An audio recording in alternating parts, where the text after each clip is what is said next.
de nuestro Señor. Oremos. Amantísimo Dios del cielo y de la tierra, Padre, venimos delante de ti nuevamente dándote gracias, Señor, y gloria y honra por quien tú eres, Señor. Te damos gracias también porque tú nos permites, Señor, la bendición de poder venir a tu casa, Señor, a alabarte, de poder glorificar tu nombre, Señor, de poder exaltarte, pero también, Señor, de poder ser ministrado a través de tu palabra. Padre, te damos la gracia porque tú nos has dado el privilegio, Señor, de entenderla, Señor, y de tener en nuestras manos, Señor, todo el consejo de tu palabra, pidiéndote para que tú nos des sabiduría, tú nos des entendimiento, Señor, tú nos ilumines nuestra mente para poder saber, Señor, cuál es tu voluntad para nosotros. Sé conmigo, Señor, en esa noche. Permíteme que pueda simplemente hablar tu palabra, Señor, y ser un instrumento en tus manos, Señor. Que yo simplemente sea portavoz de las verdades que ya tú habías revelado de antes del tiempo, Señor. Gracias te damos infinito y te pedimos todo eso en el santo nombre de tu Jesús. Amén. Pueden sentarse, hermanos.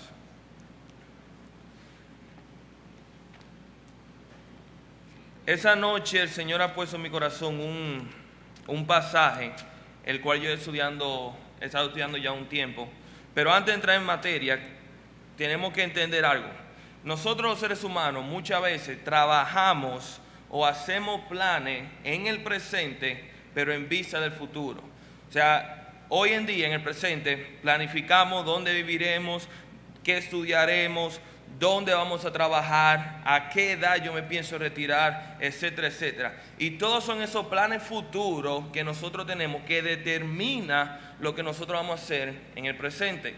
Pero como creyentes, muy pocas veces nosotros hacemos lo mismo. Sí sabemos de nuestra condición espiritual, sabemos que somos salvos, sabemos que hemos sido sacados de la esclavitud del pecado, pero con muy poca frecuencia nosotros nos enfocamos en lo que ha sido preparado para nosotros en el futuro. Y eso es un error, porque el hecho de no mirar hacia el futuro simplemente no influye en nuestro presente. De hecho, el apóstol Pedro dijo en su epístola, en Pedro capítulo 1, versículo 3, dice: bendito el Señor y Padre nuestro Señor Jesucristo, que según su grande misericordia nos hizo renacer para una esperanza viva por la resurrección de Jesucristo de los muertos. Y aquí nosotros hemos evidenciado cómo Pedro nos hace llamado a nosotros que somos salvos, hemos sido salvados, pero esa salvación ha sido para una esperanza viva, la cual va a ser manifiesta en el tiempo postrero. Y la forma en que nosotros vemos el futuro, lo que nosotros planificamos para ver en el futuro, determinará cómo nosotros nos comportamos en el presente. Y es por eso que en esa noche vamos a ver dos enseñanzas que deben gobernar la vida de todo creyente. Dos enseñanzas que deben gobernar la vida de todo creyente. Y para eso vamos a ver el texto, también en 1 de Pedro, que se encuentra en el capítulo 1, versículos del 10 al 16. Así que si tienen su Biblia, si alguien no tiene una Biblia, levante la mano. Le prometo que en esa noche lo vamos a necesitar, porque vamos a ver muchos pasajes y vamos a ver también muchas referencias en la palabra. Dice así, 1 de Pedro capítulo 1, versículo 10.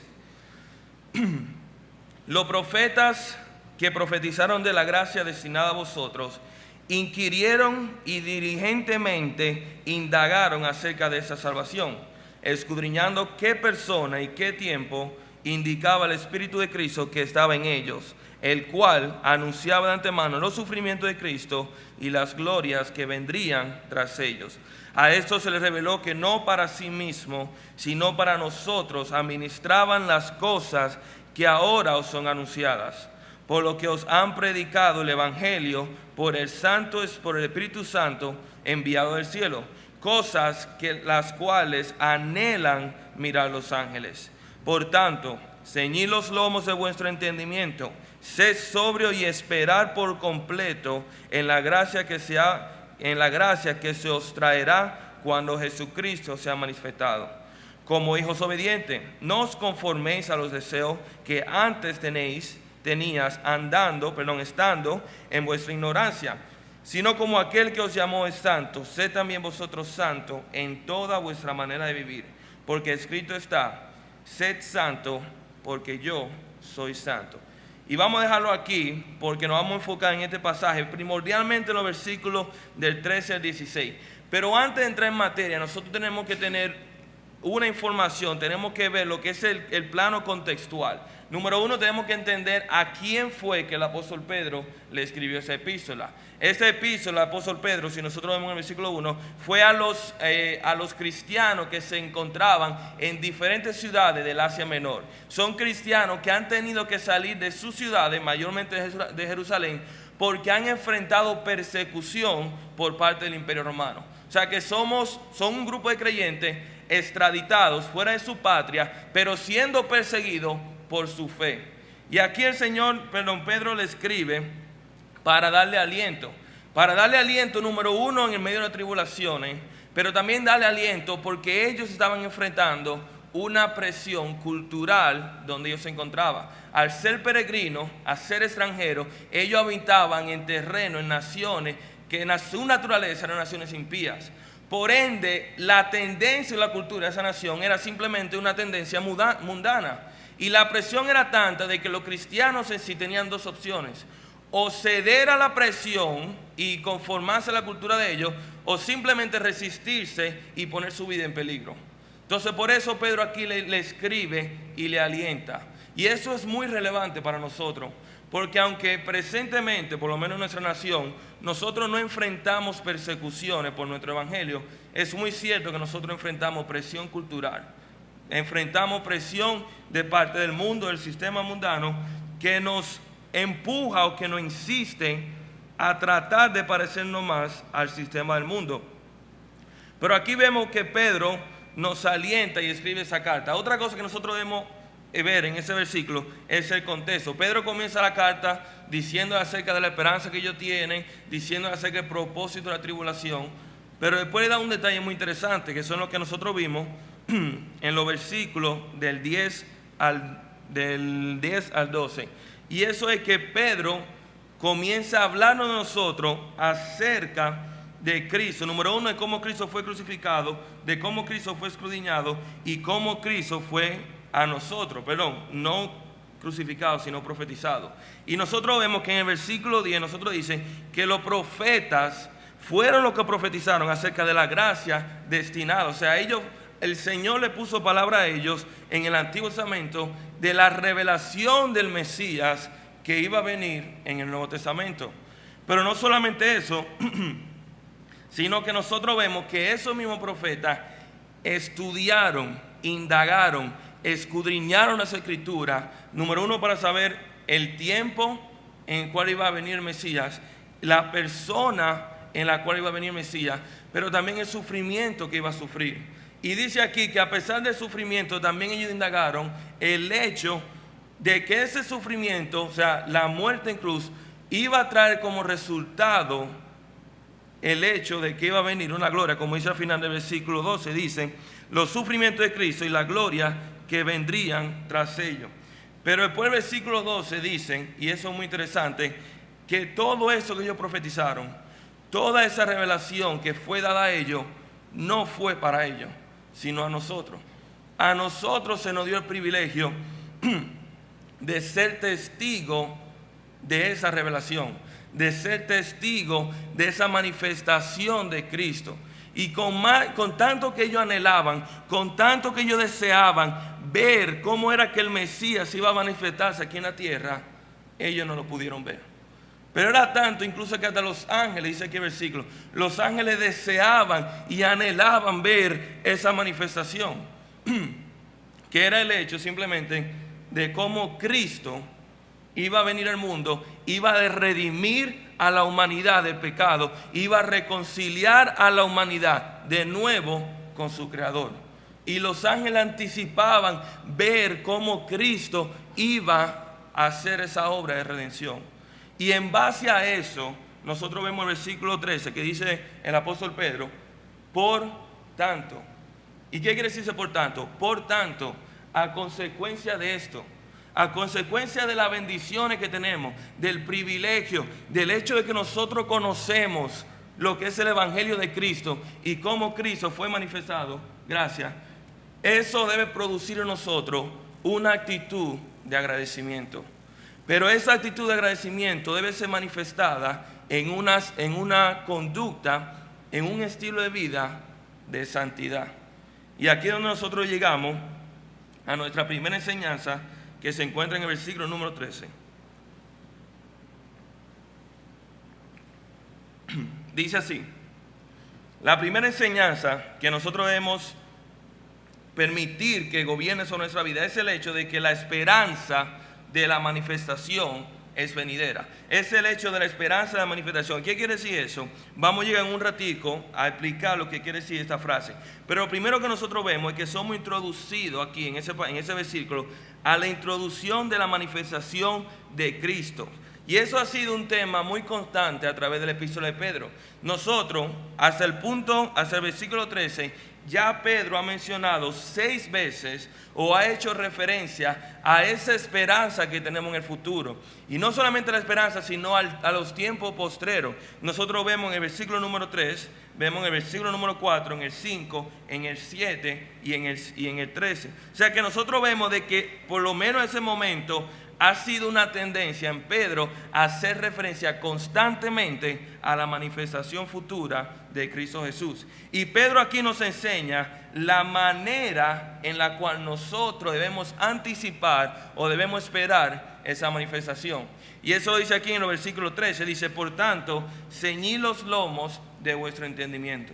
¿Y qué quiere decir esa frase? A simple vista uno la lee y no entiende el significado. Ceñir los lomos era nada más y nada menos en aquel entonces que una persona, acuérdense que la vestimenta de aquel entonces venía siendo como un tipo de bata o de vestimenta o de vestido largo, y si una persona quería correr, obviamente no podía hacerlo debido a la forma en que tenía la falda, o sea, no tenía un diseño que le permitía estrechar su pierna. O sea que para una persona poder ejercitar, dígase correr o tener que salir prontamente, era necesario que, como decimos nosotros, se subiera el vestido, se remangara el vestido, y eso es ceñir su lomo, de manera que pudiera ser más ágil en la carrera.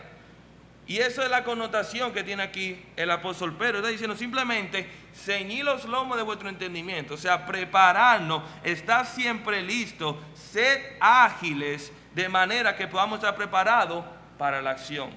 Simplemente es estar preparado en nuestras mentes para siempre poder enfrentar la acción. Y el apóstol Pedro también lo dice más adelante. De hecho, dice en 1 Pedro capítulo 3, versículo 15, dice: si no, santificad a Dios el Señor en vuestros corazones y estad siempre preparados. Aquí dice: estad siempre preparado.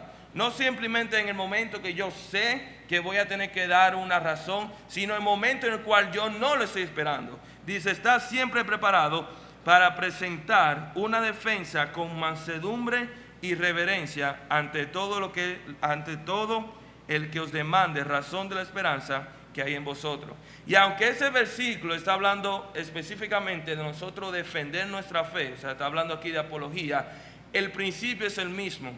Y es tener nuestra mente preparada, tener nuestra mente entrenada, lista, con los lomos ceñidos, remangada, de manera que podamos ser ágil, que podamos ser diestros, que podamos ser diligentes en nuestro razonamiento. Pero también vemos otra palabra. Dice aquí: no solamente ceñid vuestro lomo de vuestro entendimiento, sino también sed sobrios. ¿Y qué quiere decir aquí el apóstol Pedro cuando dice ser sobrio? Nada más y nada menos está diciendo que debemos ejercer dominio propio sobre nuestra propia mente. Dominio propio. Y ese tiene la idea o la connotación de simplemente no permitir que ninguna circunstancia exterior a nosotros afecte nuestra forma de pensar. Nuestra forma de pensar debe ser íntegra, debe ser sobria, de manera que cualquier circunstancia que nosotros no estemos enfrentando, y recuerden que la audiencia que le escribe Pedro es una audiencia que está enfrentando no solamente persecución, sino peligro de su vida. Dice que no importa las circunstancias ajenas o en el exterior, esas circunstancias no pueden afectar, no deben perjudicar, no deben ser de estorbo a nuestros razonamientos. Dice aquí: sé sobrio.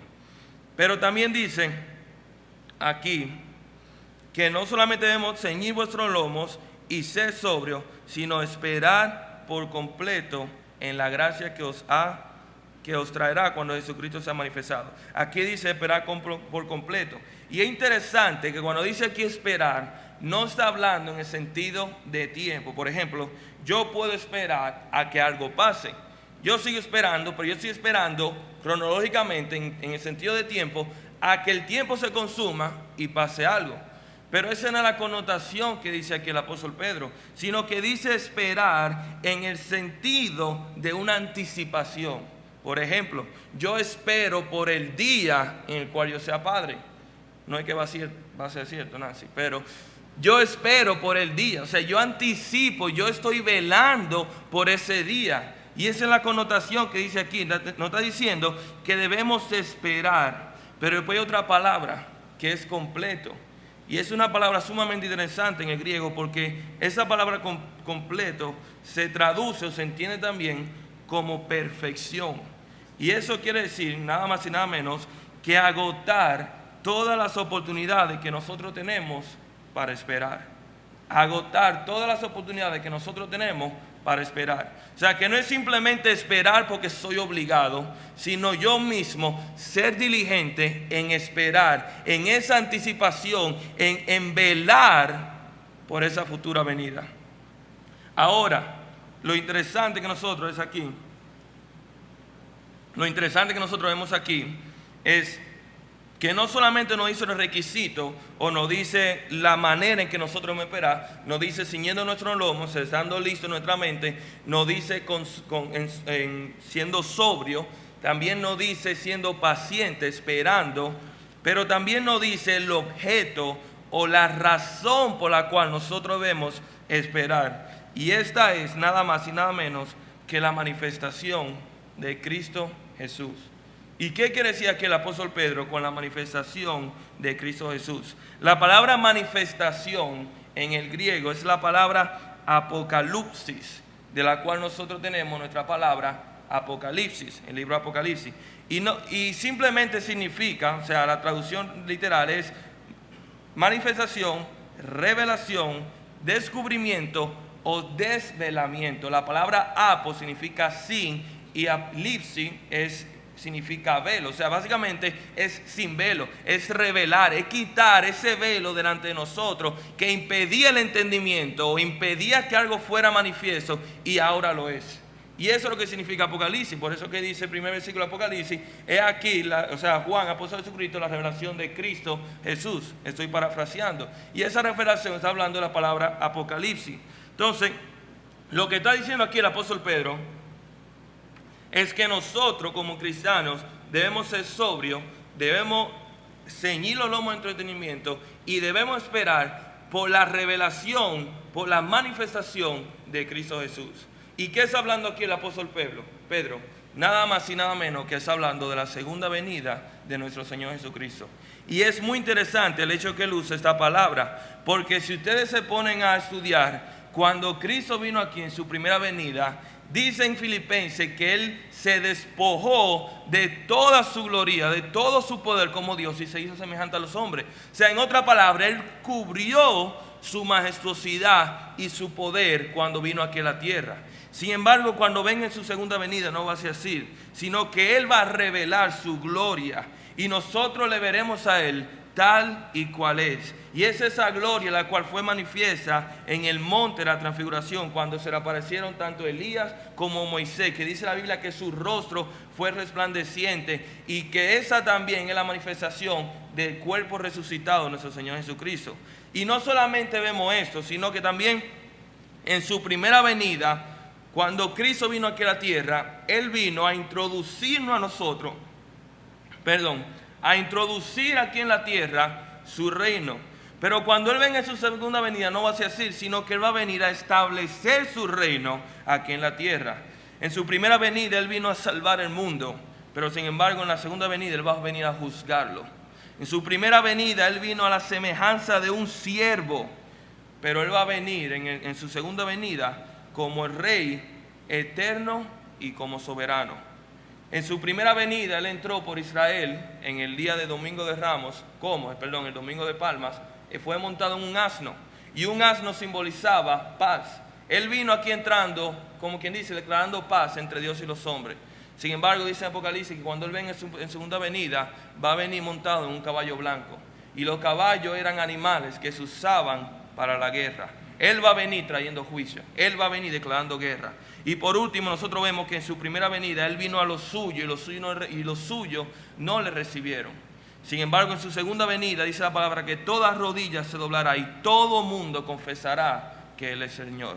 Y aquí nosotros vemos la idea de que básicamente ese futuro, esa venida, esa manifestación de Cristo, es que nosotros vamos a ver a Cristo Jesús tal y cual es, por lo que Él es. Sin ningún obstáculo, sin nada que lo cubra, en su completa manifestación. Pero no solamente eso, sino también vemos que junto con esa manifestación va a venir el cumplimiento de la promesa. ¿Y cuál es esa promesa? La promesa que fue hecha a nosotros como creyentes, de que una vez y para siempre nosotros vamos a ser librados de este cuerpo de condenación. Nuestro cuerpo va a ser redimido y va a ser un cuerpo semejante al de nuestro Señor. Y debido a ese cuerpo nosotros vamos a tener acceso directo y pleno delante de la presencia del Señor. Nosotros vamos a ver a nuestro Salvador, a Cristo Jesús, el cual hemos leído en las Escrituras, el cual nosotros hemos creído, pero que nunca le hemos visto, como dice el apóstol Pedro. Va a llegar ese momento en lo que nosotros vamos a ver cara a cara. Y no solamente le veremos, sino que reinaremos junto con Él. Nosotros le adoraremos delante de su presencia en perfecta comunión por los siglos de los siglos. Y esa es la esperanza que dice Pedro en el versículo 3, esa esperanza viva en la cual nosotros anticipamos. Déjeme decir, hermano, que la Biblia nos enseña que nosotros como creyentes también debemos anticipar su venida. Y nosotros, el hermano Eugenio cantaba ahorita y mencionó un versículo, y es muy cierto, de que nosotros debemos anticipar su venida. Dice en Corintios, se me fue la cita, pero yo sé que en Corintios, 1 Corintios dice, perdón, no, es en 2 de Timoteo, en los momentos claves, antes de que Pablo fuera a enfrentar su muerte, él decía, por lo demás me está aguardando la corona de justicia, la cual me dará el Señor, juez justo, en aquel día, y no solamente a mí, sino también a todos los que amen su venida. Esa es la corona de justicia. También nosotros vemos en Filipenses que Pablo dice, y mira, yo de verdad quisiera salir de ese cuerpo, porque para mí el morir es Cristo, para mí el vivir es Cristo y el morir es ganancia. Y él decía que la razón por la cual era el morir la ganancia era porque si él tenía esa oportunidad de morir, él venía delante de la presencia de nuestro Señor, y para él eso era mucho mejor que quedarse aquí en la tierra. Nosotros vemos también Apocalipsis. Los últimos 2 versículos que nosotros tenemos en nuestra Biblia es nuestro Señor Jesucristo hablando. Y las últimas palabras que nosotros vemos en el libro Apocalipsis que fueron mencionadas por nuestro Señor Jesucristo son estas palabras. Dice, el que da testimonio de esas cosas, dice, y eso es Cristo, ciertamente vengo en breve.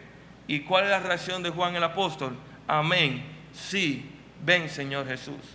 Y esa es esa antelación, es ese anhelo, es ese deseo de ver la manifestación de Cristo Jesús aquí en la tierra. ¿Por qué? Miren por qué.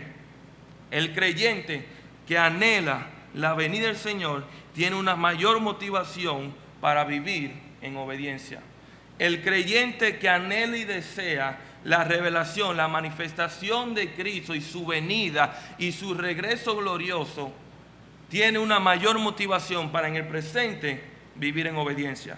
Y esa es la segunda enseñanza que nosotros debemos dejar que gobierne nuestra vida. Y ese es el hecho de la preparación para la manifestación. Nosotros vimos la manifestación que va a ser revelada, la manifestación futura que es Cristo Jesús. Ahora, en vista de esa revelación, en vista de esa manifestación, ¿cómo debe nuestra vida hoy en día ser impactada? ¿Cómo debemos nosotros vivir nuestra vida en base a la esperanza futura? Y eso es lo que dice en los versículos 14 al 16. Dice así: como hijos obedientes, no os conforméis a todos a los deseos que antes teníais, estando en vuestra ignorancia. Y aquí hay algo muy interesante, porque el apóstol Pedro nos dice en el versículo 14 lo que nosotros no deberíamos hacer, y en el versículo 15 nos dice lo que nosotros sí deberíamos hacer. Primero comienza diciendo como hijos obedientes, ¿ok? Y eso literalmente quiere decir hijos de obediencia. Y es interesante porque si ustedes ven en Efesios capítulo 2, dice aquí el apóstol Pablo que nosotros, dice, yo se lo voy a leer, y Él os dio vida a nosotros cuando estabais muertos en vuestros delitos y pecados, en los cuales anduvisteis en otro tiempo, siguiendo la corriente de este mundo, conforme al príncipe de la potestad del aire, el espíritu que ahora opera en los hijos de desobediencia. Eso es toda persona que no tiene un conocimiento de la salvación de Cristo y que no ha puesto su fe en Cristo Jesús como Señor y Salvador. Sin embargo, nosotros que sí lo hemos hecho, que hemos entendido el Evangelio y que hemos puesto nuestra fe en el Evangelio, dice aquí el apóstol Pedro que ahora no solamente somos nacidos nuevos, sino que somos hijos de obediencia porque obedecimos el llamado del Evangelio. Y después viene aquí diciendo básicamente lo que nosotros debemos evitar. Y lo primero que vemos es que nosotros debemos evitar seguir los deseos de la carne. Dice aquí, como hijos obedientes, no os conforméis. Y aquí en adelante vamos a hacer un poco más de estudio en lo que es el griego, porque eso le da simplemente una imagen completamente diferente al texto. No diferente, pero sino más vívida, más completa. Aquí la palabra griega para conforméis es la palabra susquematizo. Yo no sé si se pronuncia así, pero yo lo dije. Susquematizo. Y solamente ocurre 2 veces en el Nuevo Testamento. Solo se menciona 2 veces. La otra vez que menciona esa palabra es en Romanos capítulo 12, versículo 2, que dice que no os conforméis a este siglo, o sea, a esta era o a este mundo. Y esa palabra de conformar, lo que quiere decir básicamente es dar la misma figura o apariencia que algo. O sea, en otra palabra, parecerse, identificarse con algo. Y lo que aquí entonces está diciendo el apóstol Pedro es que nosotros como creyentes, si somos hijos obedientes, no podemos identificarnos con los deseos que antes teníamos. Pero aquí venimos delante de otra palabra interesante, deseos. ¿A qué deseo se está refiriendo el apóstol Pedro aquí? Uno a simple vista pudiera decir, bueno, deseo, eso es un término general, deseo bueno, deseo malo. Pero la palabra griega aquí para deseo es epitumia. Y esos son los deseos específicamente pecaminosos. Esa palabra también se traduce en otro pasaje, la misma palabra se traduce en otro pasaje como concupiscencia, que es simplemente la naturaleza pecaminosa de cada uno de nosotros. Y sigue diciendo, como hijos obedientes, no conforméis a los deseos que antes tenías estando en vuestra ignorancia. Y cuando habla ignorancia, está hablando desde antes del conocimiento de Cristo Jesús. Esa ignorancia que nosotros teníamos con respecto a la palabra, con respecto a Cristo Jesús, la cual ya no tenemos, porque en el momento de creer hemos sido sellados y bautizados por el Espíritu Santo. El velo de nuestra mente ha sido removida y nos permite a nosotros entender las verdades de las Escrituras. Pero aquí lo que está diciendo el apóstol Pedro, en otra palabra, es no nos identifiquemos con nuestra pasada manera de vivir. En Romanos 12:2 dice que no nos identifiquemos con el sistema del mundo, con este siglo, con este tiempo. Pero aquí está diciendo con nuestra pasada manera de vivir, la cual es una vida identificada y dominada por el pecado. Pedro nos manda a evitar identificarnos con nuestra pasada manera de vivir. Y también lo dice Pablo. Pablo lo dice en Colosenses capítulo 3, versículos del 5 a 10. Un texto muy interesante, yo se lo voy a leer para que no tengan que buscar. Pero dice así, comienza con un mandato. Dice, haced morir pues lo terrenal en vosotros, fornicación, impureza, pasiones desordenadas, malos deseos y avaricia, que es idolatría, cosa por la cual la ira de Dios viene sobre los hijos de desobediencia. Nuevamente vemos los hijos de desobediencia, aquellos que son simplemente ajenos al Evangelio y a la fe en Cristo Jesús, que son evidentes en los hijos de desobediencia, en las cuales vosotros también anduvisteis en otro tiempo. Hablando del mismo tema que está hablando aquí Pedro, dice, ustedes también caminaban de tal forma. Y sigue diciendo, cuando vivíais en ella, Pero ahora dejad también vosotros todas estas cosas: ira, enojo, malicia, blasfemia, palabras deshonestas de vuestra boca. No mintáis los unos a los otros, habiéndoos despojado del viejo hombre con sus hechos, y revestíos del nuevo hombre, el cual es conforme a la imagen del que lo creó, y se va renovando hasta el conocimiento pleno. Y aquí Pablo está diciendo a los hermanos Colosenses que ese viejo hombre, el cual nosotros tenemos, el cual fue crucificado en la cruz, pero aún así nosotros cargamos con ese viejo hombre como cargamos con un cuerpo muerto, es necesario que hagamos morir en nosotros los hábitos pecaminosos que identifican al viejo hombre, que es lo mismo que le está diciendo aquí Pedro, que dice que no os conforméis a los deseos que antes teníais en vuestra carne. Y algo muy interesante, simplemente la ignorancia es evidencia del viejo hombre, mientras que la santidad es evidencia del nuevo hombre. Eso es lo que nosotros debemos evitar. Nosotros debemos evitar conformarnos al comportamiento, a la conducta que teníamos antes de creer en Cristo Jesús. Ahora, ¿qué es lo que nosotros sí debemos procurar? ¿Qué es lo que nosotros debemos hacer mientras esperamos por esa esperanza futura? Lo dice en el versículo siguiente, en el versículo número 15, el versículo 15 dice: sino como aquel que os llamó es santo, sed también vosotros santos en toda vuestra manera de vivir. Y aquí la palabra sino, aquí nos da un contraste de ideas. Teníamos la idea del versículo anterior, del versículo 14, y ahora tenemos una idea completamente opuesta en el versículo 15. ¿Y cuál es esa idea? Es la idea de que nosotros, como pueblo de Dios, debemos ser santos. ¿Qué significa la palabra santo? La palabra santos en griego es la palabra hagios, que significa separado. Pero no solamente separado, sino que la esencia de la palabra significa separado del pecado, pero para consagración de Dios. O sea, no es simplemente separado de algo, sino esa separación es con el propósito de unirnos a otra cosa. Separarnos del pecado para ser consagrado, para ser unido a nuestro Señor. Eso es lo que significa la palabra santo. Y esta es el llamado que nos está haciendo aquí Pedro, al llamado a la santidad. Lo interesante de ese llamado a la santidad es que nos hace un llamado a imitar, no a hacer. O sea, bueno, en sentido de hacer sí, pero esa acción es imitando un carácter de Dios. Y ese es el carácter de que el único ser que existe, el cual es santo, es Dios en su Trinidad y en su persona. Es una santidad que solo se encuentra en Dios. Esta es la esencia de Dios. Y yo encontré una definición acerca de la santidad, la cual yo la encontré, me pareció muy adecuada a lo que va en el contexto. Y dice así: santidad es mejor definida por el carácter de Dios. O sea, la mejor definición de santidad es simple y llanamente Dios. Todo lo que es Dios es santo, y lo que se dice en la definición. Y todo lo que Dios es santo. Y santo es todo lo que es semejante a Dios. La mejor definición de santidad es simplemente el mismo carácter de Dios, de la Trinidad. O sea, Dios es un ser santo, y todo lo que se asemeja a Él es santo. Y nosotros, como creyentes, hemos sido llamados a esa santidad. Hemos sido llamados a apartarnos de todo lo que está vinculado con el pecado, y hemos sido llamados a buscar todo lo que está vinculado con nuestro Señor y Salvador. Ese es el llamado a la santidad que vemos aquí en el versículo. Pero después sigue diciendo en el versículo 14, el 15, sino como aquel que os llamó es santo, sed también vosotros santos en toda vuestra manera de vivir. Y cuando dice en toda vuestra manera de vivir, está hablando acerca de nuestra conducta, de nuestro diario vivir, de la forma en la cual nosotros vivimos.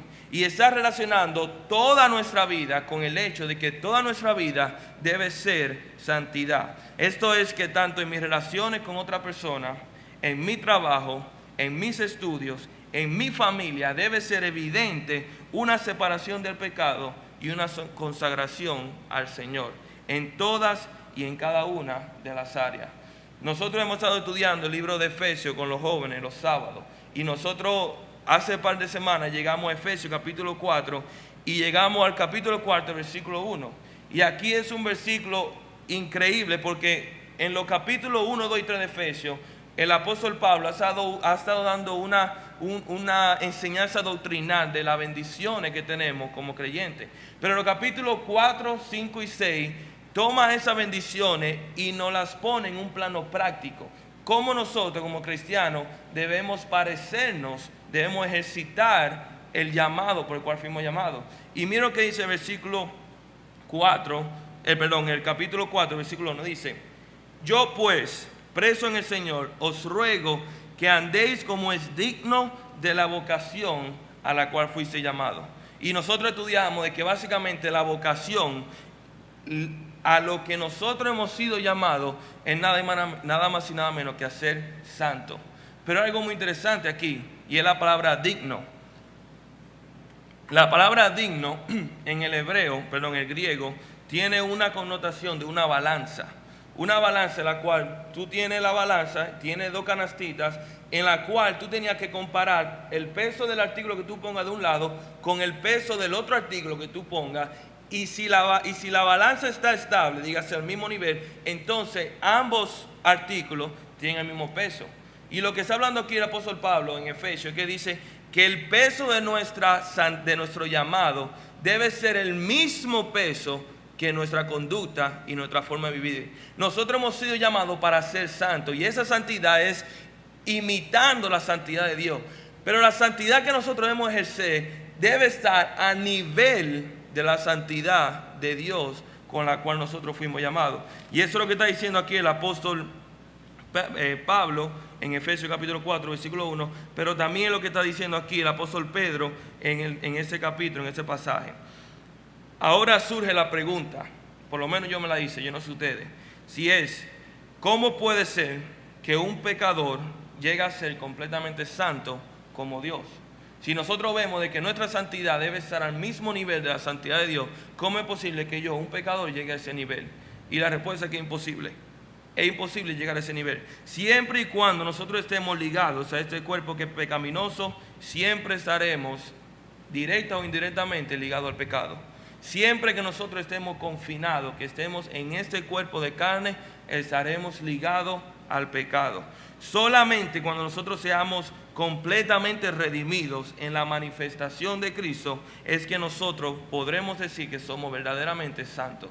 Y ese es en el momento que nosotros como creyentes, el Señor venga en su venida, venga por su iglesia, ponga a un lado este cuerpo pecaminoso, este cuerpo corruptible, y seamos renovados a una nueva esperanza, a un nuevo cuerpo, a la imagen de nuestro Salvador. En ese momento nosotros vamos a ser santos como el Señor demanda.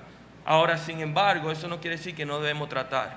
Nuestro deber como creyentes es que debemos vivir cada día procurando ser completamente santos en toda nuestra manera de vivir. Dos enseñanzas. Número uno, el hecho de que debemos anticipar, de que debemos velar por la manifestación futura de nuestro Señor Jesucristo. Pero mientras nosotros esperamos por esa manifestación, debemos exhibir obediencia en santidad, la cual es condicionada por nuestra esperanza en Él. Nuestra visión y nuestra planificación futura determina la forma en que nosotros vivimos hoy en día. Ahora solamente quedan hacer 3 preguntas para concluir. Y estas ya son preguntas prácticas. Número 1 es: ¿qué decisiones estoy tomando a diario para procurar o velar por mi santidad? ¿Qué decisiones estoy tomando yo a diario para procurar mi santidad? Segundo, si no estoy procurando mi santidad, ¿estoy deseando o anhelando la venida de mi Señor? Si no estamos procurando, es muy posible porque no anhelamos la venida. Y si nosotros no anhelamos, no deseamos la venida del Señor, ¿acaso es porque hemos nacido de nuevo a una esperanza incorruptible? Simplemente si nosotros no hemos nacido de nuevo a una esperanza incorruptible, no vamos a desear esa esperanza, no vamos a desear esa manifestación.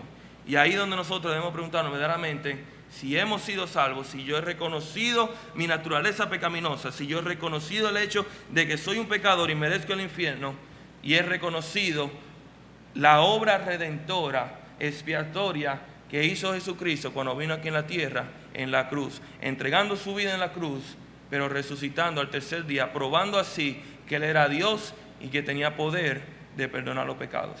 Amén. Vamos a orar. Padre amado que estás en el cielo, mi Dios, te damos Gracias infinita por tu palabra, Señor. Gracias por el ejemplo que nosotros vemos en ella. Gracias por el ejemplo, Señor, de tu Hijo simplemente, Señor, al cual nosotros somos encarecidos a que debemos imitar. Padre, yo te pido para que tú pongas en nosotros, ponga en mí, Señor, el deseo de anhelar, Señor, de velar, de anticipar tu venida, Señor, tu manifestación, cuando tu gloria sea revelada en su totalidad, Señor, y cuando toda rodilla aquí en toda la tierra simplemente se doble y te proclame Señor y Rey soberano sobre todo. Padre, ayúdanos a nosotros, Señor, en anticipación a ese evento, Señor, vivir nuestra vida en obediencia, vivir nuestra vida en sujeción a la palabra de Dios, Señor, a tus estatutos, de manera que podamos estudiarlo, pero que también podamos aplicarlo. Padre, simplemente trabaja en nosotros, produce en nosotros la santificación, pon en nosotros tanto el querer como el hacer, Señor, para imitar y ser más como tu Hijo, Señor, y poder vivir el llamado para el cual tú has sido llamado. Gracias por tu palabra, Señor. Bendícenos y cuídanos. En el santo nombre de Jesús. Amén. Que el Señor le bendiga.